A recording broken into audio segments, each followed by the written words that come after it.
Salut à tous! Aujourd'hui, on va faire une présentation de deck. Alors, j'ai fait top 1 dans le tournoi local de ABC Gaming à Secondigny.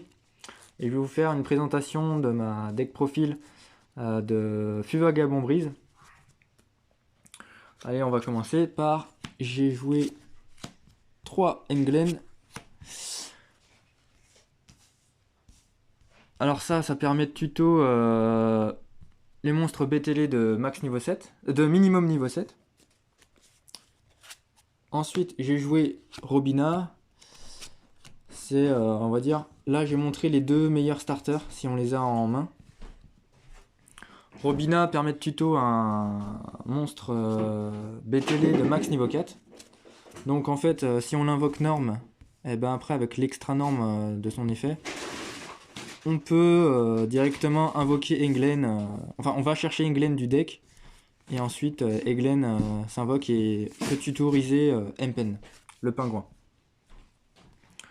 Après, je joue un Stri. Ça, c'est bien pour bannir les cartes dans les cimetières. C'est dans les cimetières, je précise, parce qu'il y en a certains qui pensent que c'est seulement dans mon cimetière, alors que je peux bannir dans n'importe quel cimetière. Ensuite, je joue un toucan. Lui, c'est une très bonne carte pour tutoriser une carte Fuvagabond Brise dans la zone de bannissement. Je joue un Impen. J'en joue un autre dans le side, bien sûr. Je joue un Raiza le Méga Monarque et un Apex Valet de la Brume.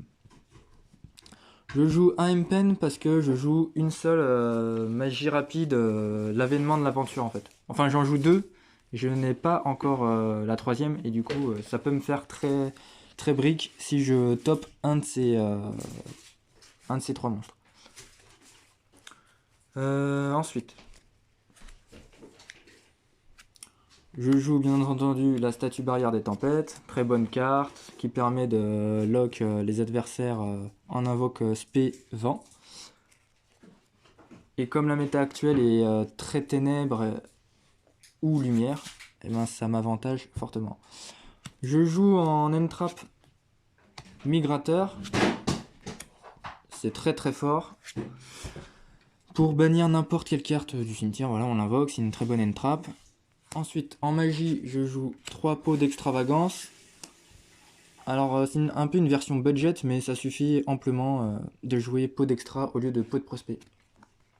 Je joue pot de dualité, le ratio classique lorsqu'on joue lorsqu'on ne joue pas pot de prospect. En carte magie Fuva, je joue la terrain en x3, c'est obligé, c'est l'un des starters aussi du deck.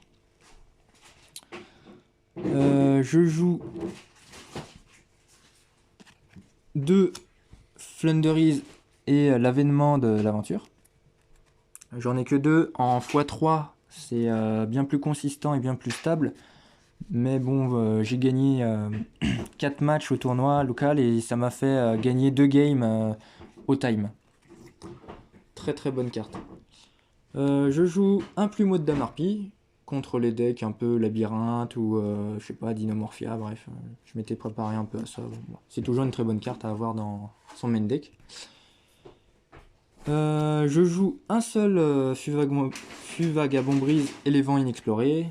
Voilà, ça permet de gérer les cartes de l'adversaire en sacrifiant les monstres de minimum niveau 7.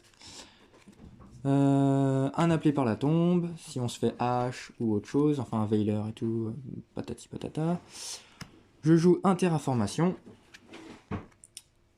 un Nécrovalet, très utile pour contrer les Despia ou les autres decks comme Tear Element. Dans ce deck, il y aura 2 fissures dimensionnelles. Vu que ils l'ont remis à 3, bah, j'en profite. Hein, c'est une très bonne carte magie pour la mettre dans le deck Fuvagabond Brise. Ensuite, je joue 2 plus du tout Gouverneur des Ténèbres. C'est au cas où, si je go second, ça me permet d'avoir une back row et de gérer les effets adverses. Je joue grâce à la banlist de Macrocosmos. Donc, je rappelle, il y a deux. Dans la banlist actuelle, on peut avoir 3 fissures dimensionnelles. Moi, j'en ai mis que 2. Et il peut avoir maintenant 3 Macrocosmos, mais j'en mets que 2, sinon ça brique un peu trop. Je joue une seule carte piège, Fuvagabond Brise et la Ville Rêveuse. C'est pour cette carte, elle permet de jouer pendant le tour adverse et de gérer le board adverse. Et je joue, si je go second, bien sûr, en main deck, à force égale. On peut en mettre 3, bon après ça dépend des ratios. Moi j'en ai que 2, ça suffit amplement. Bien. Ensuite, dans l'extra, vu que je joue pot d'extra, on va jouer 3 Lyrilusque. Celle-ci, elle permet d'attaquer directement l'adversaire et elle peut attaquer un nombre de fois illimité au nombre de matériel qu'elle a. Souvent, on en a 2 et on l'attaque 2 fois. Et après, on peut faire par-dessus Sedafana. Donc, je l'ai mis en une seule fois, voilà. Je joue un autre Lyrilusque. Celle-ci, je ne l'ai pas trop utilisé. Enfin, je ne l'ai même pas utilisé pendant le tournoi. Je joue un Boudragon, un Garura et un Dragon Profondam, Dragon Nécro. Dans le side, je joue 3 Super Polis. En fait, j'avais peur, si l'adversaire me met un monde zombie sur le terrain, j'avais peur de monde zombie. Du coup, je joue avec Super Poli que j'ai mis dans le side. On va passer. Je joue un Renoncer Anima. Très bonne carte, voilà. 2 Phoenix.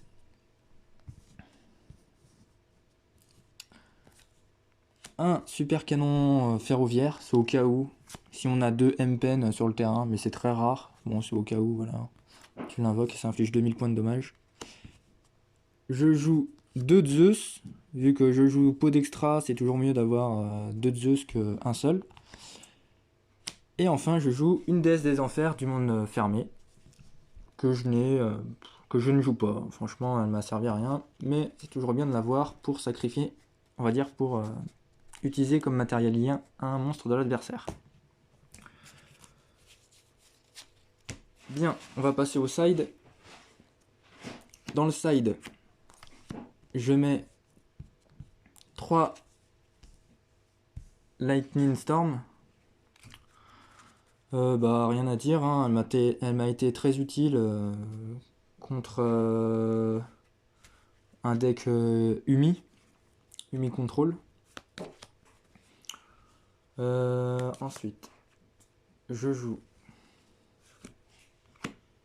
3